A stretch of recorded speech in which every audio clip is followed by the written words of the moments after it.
اے راہ حق کے شہیدوں، وفا کی تصویروں، تمہیں وطن کی ہوائیں سلام کہتی ہیں۔ آج یوم دفاع پاکستان ہے اور آج کے دن کو کشمیر بنے گا پاکستان کے نعرے کے ساتھ منسوب کیا گیا ہے۔ کہتے ہیں شہید کی جو موت ہے وہ قوم کی حیات ہے، لہو ہے جو شہید کا وہ قوم کی زکوٰۃ ہے۔ جدید دنیا میں اب جنگ کا تصور بدل چکا ہے۔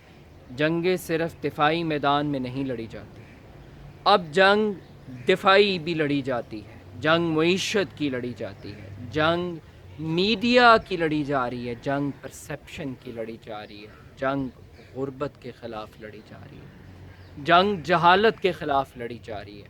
تو دنیا کے اندر اب جنگ کا تصور اور جنگ کا میدان بہت وسیع ہو چکا ہے۔ بھارت نہ صرف نظریے کی جنگ ہار چکا ہے بلکہ محسوس یہ ہو رہا ہے کہ مودی سرکار اب بھارت کو تقسیم کرنے پر تل چکی ہے۔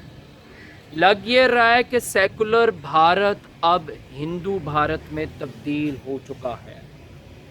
خانہ جنگی ہوتی نظر آ رہی ہے، بھارت ٹکڑے ٹکڑے ہوتا دکھائی دے رہا ہے، خالصتان بنتا نظر آ رہا ہے۔ 30 کروڑ مسلمان اب بھارت کے اندر ہتھیار اٹھاتے ہوئے نظر آ رہے ہیں۔ لگ یہ رہا ہے کہ دلت بھی اب آزادی کے پروانے بننے کے لیے پر تولنے لگے ہیں، اور محسوس یہی ہو رہا ہے کہ جو آگ کشمیر کے بعد آسام کے اندر لگائی گئی ہے، یہ آگ اب پورے ہندوستان کو اپنی لپیٹ میں لے گی، اور وہ بھارت جو ہندوستان کو صرف ہندوؤں کے لیے دیکھنا چاہتا ہے، محسوس یہی ہوتا ہے کہ وہ بھارت اب ہندوؤں کے لیے بھی نہیں رہ سکے گا۔ برہمنوں کی، شودروں کی لڑائی ہوگی، اور دنیا دیکھے گی کہ یہ ایک مذہب بھی اکٹھے نہیں چل سکے گا۔ اتنی طبقاتی تقسیم بھارت کے اندر زہر کی بنیاد بن چکی ہوئی ہے، تقسیم کی بنیاد بن چکی ہوئی ہے۔ اور صرف بھارت ہی نہیں بلکہ اب محسوس یہ ہو رہا ہے کہ انٹرنیشنل اسٹیبلشمنٹ بھی اب اس خطے کو مزید تقسیم کرنا چاہتی ہے۔ یہ بہت بڑا بھارت اب وائبل نہیں رہا۔ لگ یہ رہا ہے کہ وہ مجرمانہ خاموشی، وہ غفلت، وہ لاپرواہی، وہ انسانی حقوق کی خلاف ورزیوں پر مجرمانہ خاموشی اب دم توڑ رہی ہے۔ آج بی بی سی جاگ رہا ہے کشمیریوں کے لیے، آج سی این این جاگ رہا ہے، آج واشنگٹن پوسٹ، آج نیو یارک ٹائمز، آج وہ تمام ویسٹرن میڈیا جسے 70 سال کشمیر کے اندر ظلم نظر نہیں آیا، آج وہ بھی کشمیریوں کا مقدمہ لڑ رہے ہیں۔ آج ایمنسٹی انٹرنیشنل انڈیا چیپٹر یہ سلوگن دے رہا ہے کہ کشمیر کو بولنے دو، کشمیر کو بولنے دو۔